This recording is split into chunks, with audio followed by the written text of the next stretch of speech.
बहुत समय पहले राजस्थान के एक छोटे से गांव में एक युवक रहता था जिसका नाम था रमेश। रमेश मेहनती था, लेकिन उसके मन में हमेशा कुछ बड़ा करने का सपना था। गांव के लोग अक्सर शहर जाकर बड़े-बड़े रेस्टोरेंट की बातें करते थे। अरे क्या तुमने उस रेस्टोरेंट में खाना खाया? उस रेस्टोरेंट में बहुत ही स्वादिष्ट खाना था। अभी हम शहर गए थे तो हमने शहर के होटल में खाना खाया, बहुत स्वादिष्ट था। तुम भी जाना वहाँ। एक दिन रमेश ने मोबाइल पर KFC के वीडियो देखे और सोचने लगा, अगर शहर में KFC इतना मशहूर है तो मैं गांव में ऐसा ढाबा क्यों नहीं खोल सकता। तभी रमेश के पिता रमेश की बात सुनकर उसके पास आते हैं।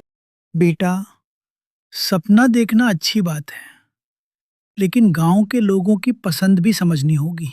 पिताजी, मैं कुछ नया करूंगा, गांव वाले भी स्वाद का मजा लेंगे।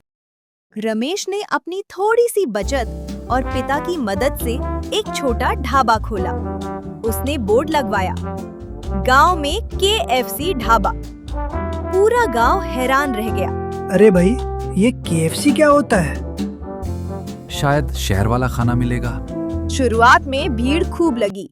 रमेश ने तला हुआ चिकन, मसालेदार पकौड़े और गांव के स्वाद के अनुसार कई नई चीजें बनाई।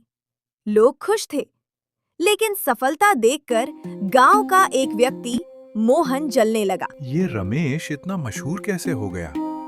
कुछ तो करना पड़ेगा। तो अब क्या करोगे? क्या हम उसका ये ढाबा रात को जला दें?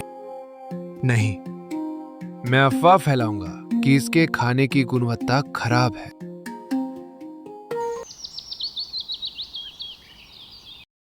धीरे धीरे अफवाहें फैलने लगी।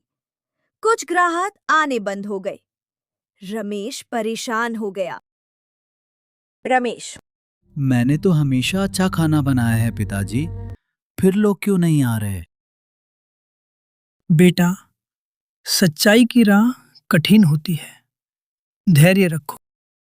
लेकिन नुकसान बढ़ता जा रहा है पिताजी। एक दिन गांव में मेले का आयोजन हुआ। सरपंच ने सभी ढाबों को स्टॉल लगाने का मौका दिया। रमेश ने तय किया कि वो अपनी पूरी मेहनत दिखाएगा। सरपंच, आज सबसे अच्छे स्वाद और साफ सफाई वाले स्टॉल को पुरस्कार मिलेगा। मैं पूरी ईमानदारी से काम करूंगा। दूसरी तरफ मोहन ने सस्ता और घटिया सामान इस्तेमाल किया ताकि ज्यादा मुनाफा कमा सके। निरीक्षण के समय अधिकारी मेले में दोनों स्टॉलों पर पहुंचे। अधिकारियों ने चिकन चखा और बोले, अधिकारी, रमेश, तुम्हारा चिकन बहुत साफ है और स्वादिष्ट भी है। धन्यवाद सर, मैं हमेशा गुणवत्ता का ध्यान रखता हूँ। अधिकारी मोहन से, ये सामान खराब क्यों है? मैं मोहन की सच्चाई सबके सामने आ गई। गांव वालों को समझ आ गया कि अफवाहें उसी ने फैलाई थी। रमेश, मुझे माफ कर दो। मैं तुम्हारी सफलता से जल गया था। गलती मान लेना भी बड़ी बात है। मैं तुम्हें माफ करता हूँ। धन्यवाद रमेश, तुमने मुझे माफ कर दिया।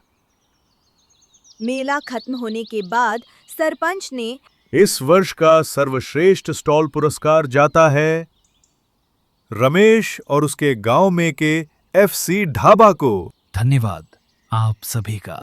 ये पुरस्कार मेरे माता पिता और गांव वालों के भरोसे की वजह से मिला है।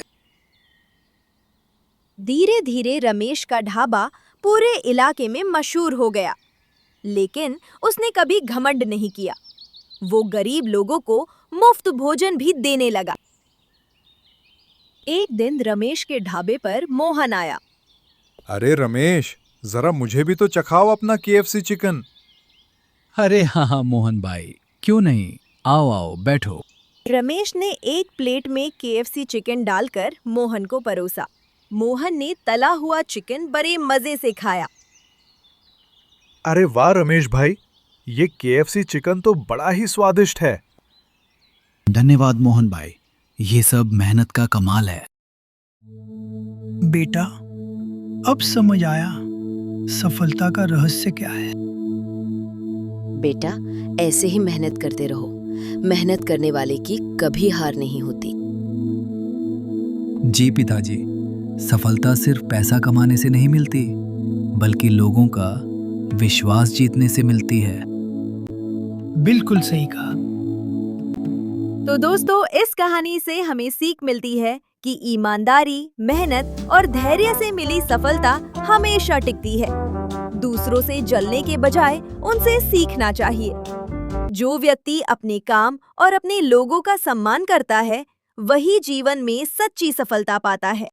अगर आपको हमारी ये कहानी पसंद आई हो, तो हमारी कहानी को लाइक करें और YouTube चैनल को सब्सक्राइब करना ना भूलें।